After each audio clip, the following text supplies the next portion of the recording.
National integration Pakistan کے case میں national integration کا کبھی بھی یہ مطلب نہیں ہوگا کہ ایک ایتھنک ہوموجینٹی کو کریٹ کر دیا جائے یا نیشنل ہوموجینٹی کو کریٹ کر دیا جائے. ہوموجینٹی کا مطلب ہوتا ہے کہ ایک ایسا سسٹم جہاں پہ تمام لوگ ایک طرح کے ہوں، یا پھر ایک ایسا سسٹم جہاں پہ تمام لوگ ایک طرح کے ایتھنک گروپ سے بلونگ کرتے ہوں. پاکستان میں بہت سارے کلچر ہیں، یہاں پہ ڈائیورسٹی ہے. تو پاکستان کی کیس میں ہم نیشنل انٹیگریشن کا مطلب یوں لیں گے کہ ایک ایسا سسٹم اسٹیبلش کرنا جہاں پہ پولیٹیکل اور سوشل سٹرکچرز کامن ہوں، ایک کامن سٹیٹ بنانا جہاں پہ پولیٹیکل یا سوشل سٹرکچر کے جتنے بھی فیچرز ہیں وہ ہر بندہ شیئر کر سکے اور الٹیمیٹلی اس کو ایک کامن سٹیٹ بنایا جا سکے. ایڈیشنلی اس میں ہم ایک ایسا سینس آف وننس ڈیولپ کریں جس سے لوگ ایک دوسرے کے ساتھ بلونگنگ ڈیولپ کر سکیں، جس میں لوگ یونائٹ ہو کے رہ سکیں. سو ہم یہ کہہ سکتے ہیں کہ نیشنل انٹیگریشن کا مطلب پاکستان کے کیس میں یہ ہوگا کہ کامنالٹی کو بلڈ کر دیا جائے، ایک ڈائیورسٹی کے سسٹم میں ایک کامنالٹی کو بلڈ کر دیا جائے تاکہ ہم ایک یونٹی کو اسٹیبلش کر سکیں، ایک سسٹم آف یونٹی کو اسٹیبلش کر سکیں. یہ پورا پروسیس بہت سلو ہے لیکن یہ کنٹینیوس ہوتا ہے. آلدو اس کے لیے ہمیں کچھ جنریشنز چاہیے ہوں گی، نسلیں گزریں گی، پھر یہ سسٹم کامیاب ہوگا پاکستان میں. So since the inception of Pakistan ہم نیشنل انٹیگریشن کو بلڈ نہیں کر سکے. ہم کانسٹنٹ فیلئر کا شکار ہیں اور اس کی سب سے بڑی وجہ یہ ہے کہ جو پاکستان کے لوگ ہیں وہ پولیٹکس میں پارٹیسپیٹ نہیں کر رہے. پاکستان کے لوگ ایک ایسا رول ادا کر رہے ہیں جیسے کرکٹ میچ کے دوران کرکٹ کی آڈینس ہوتی ہے، وہ اس میں پارٹیسپیٹ نہیں کرتی، وہ صرف کلیپنگ کے تھرو اپریشیٹ کرتی ہے یا پھر اپنے الفاظ کے تھرو ان چیزوں کو ڈسکریج کرتی ہے جو وہاں پہ نہیں ہونی چاہیے تھی، لیکن وہ خود پارٹیسپیٹ نہیں کرنا چاہ رہے اس کرکٹ کو امپروو کرنے کے لیے. تو سٹیزن کی participation is very important in politics in order to build national integration in Pakistan. تو وہ آخر کیا وجہ ہے کہ جس کی بنیاد پر پاکستان کا ایک عام شہری پاکستان کی پالیٹکس میں حصہ نہیں لینا چاہتا؟ اس کا سب سے بڑا ریزن ہے کرپٹ پولیٹیکل ایلیٹ.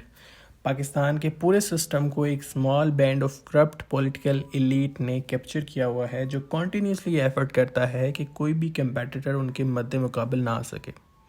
اس رولنگ ایلیٹ میں feudal Lords, industrialist, generals, mills اور ان کے وہ حمایتی لوگ ہیں جو سویلین اور ملٹری بیوروکریسی میں کام کر رہے ہیں. اس کی وجہ سے جو تمام باقی لوگ ہیں پاکستان میں، جو عام لوگ ہیں، ان میں سینس آف ایکسکلوژن پایا جاتا ہے. Sense of exclusion means exclude کر دیا جانا، کسی سسٹم سے نکال دیا جانا، جس کی وجہ سے جو ٹرائبل لیڈرز ہیں یا جو رورل لینڈ آنرز ہیں وہ اپنے آپ کو ریپرزینٹ نہیں کر سکتے. پاکستان کے جو فاؤنڈر تھے وہ چاہتے تھے کہ پاکستان ایک اسلامک پالیٹی بنے اور وہاں پہ جتنے بھی اسٹیٹ افیئرس ہیں وہ قرآن اور سنہ کی روشنی میں حل ہوں. اس کا ایک اور مقصد یہ بھی تھا کہ پاکستان کے جتنے بھی لوگ ہیں ان کو ایک سنگل امبریلا کے نیچے اکٹھا کر کے یونائٹ کیا جائے، اور وہ امبریلا ہوگی ریلیجن کی، جس کے نیچے تمام لوگ یونائٹ ہو کے ایک اسٹرانگ نیشن بنائیں گے اور ہینس ہم نیشنل انٹیگریشن کو کریٹ کر سکیں گے. لیکن اس راستے میں ایک بڑی رکاوٹ یہ تھی کہ پاکستان کے دو سیپریٹ جیوگرافیکل پارٹس تھے، ایسٹ پاکستان اور ویسٹ پاکستان. یہ ایک بہت بڑی رکاوٹ تھی کیونکہ بیچ میں بہت زیادہ ڈسٹینس تھا اور ڈائیورسٹی مزید بڑھ گئی تھی.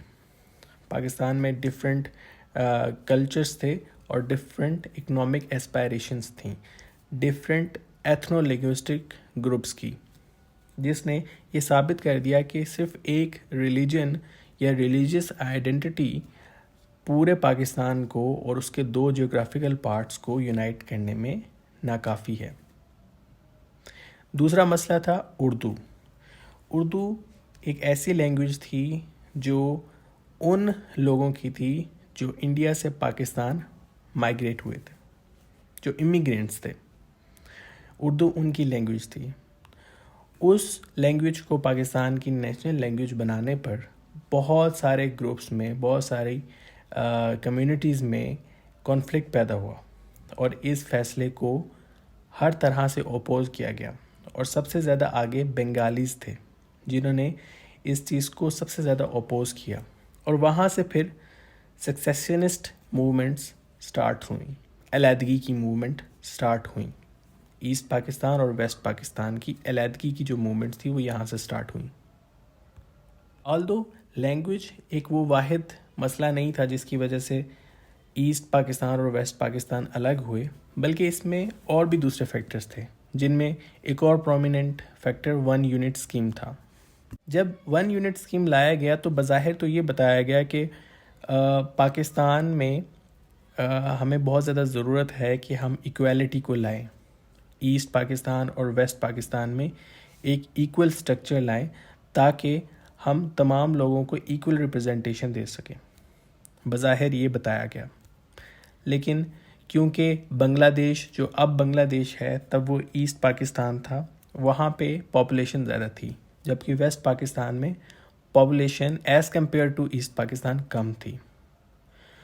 تو وہاں پہ کہیں نہ کہیں یہ ڈر تھا کہ ایسٹ پاکستان کہیں پولیٹیکلی اسٹرانگ ہو جائے گا اور وہ کہیں ایک اسٹرانگ پوزیشن نہ لے لے اور پھر ویسٹ پاکستان کو کمپرومائز کرنا پڑے گا۔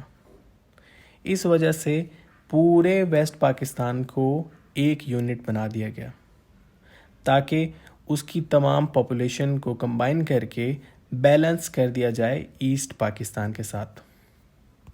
اگین اس کو بھی بہت زیادہ اپوز کیا گیا تھا، لیکن لینگویج ایک وہ واحد ریزن بنا جو جس نے جس کو آپ کہہ سکتے ہیں کہ تیلی کا کام کیا اس نے، اور بنگلہ دیش 1971 میں وجود میں آیا۔ ہم سب جانتے ہیں کہ پاکستان میں نیشنل انٹیگریشن کو بلڈ کرنے میں سب سے زیادہ بڑا مسئلہ کرپشن تھا، اینڈ یہ کرپشن پاکستان کی پولیس، لیگل سسٹم، پاکستان کی بیوروکریسی، پاکستان کے پولیٹیکل اور ریلیجیس کلاس میں برے طریقے سے عام تھی، اور پاکستان کے یہ ادارے اپنے پرسنل بینیفٹس کے لیے نیشنل رسپانسبلٹیز کو کمپرومائز کیا کرتے تھے، اینڈ اس کی وجہ سے کہیں نہ کہیں لوگ جو عام لوگ تھے انہوں نے پولیٹکس کا جو پاتھ تھا اس کو چھوڑ دیا۔ تو اس سب کے بعد ہم یہ کنکلوڈ کرتے ہیں کہ پاکستان کبھی بھی اپنے کلچر، اکنامک اور پولیٹیکل جو ڈفرینسز ہیں، ڈفرینٹ جو فیڈرل یونٹس ہیں یا جو ڈفرینٹ فیڈریٹنگ یونٹس ہیں، ان میں جو ڈائیورسٹی ہے اس کو ریکگنائز کیے بغیر پاکستان کامیابی کی طرف نہیں گامزن ہو سکتا۔ پاکستان کو چاہیے کہ وہ ان ڈائیورسٹیز کو ریکگنائز کرے، ان کو اسٹرینتھن کرے تاکہ فیڈریٹنگ یونٹ اسٹرینتھ ہوں، ان کو اسٹرینتھ ملے، اور پھر الٹیمیٹلی ایک یونٹی کو پروموٹ کیا جا سکے۔ اس کے بغیر پاکستان میں بہت مشکل ہو جائے گا کہ ایک نیشنل انٹیگریشن کا کنسیپٹ عام کیا جا سکے۔ Thank you so much.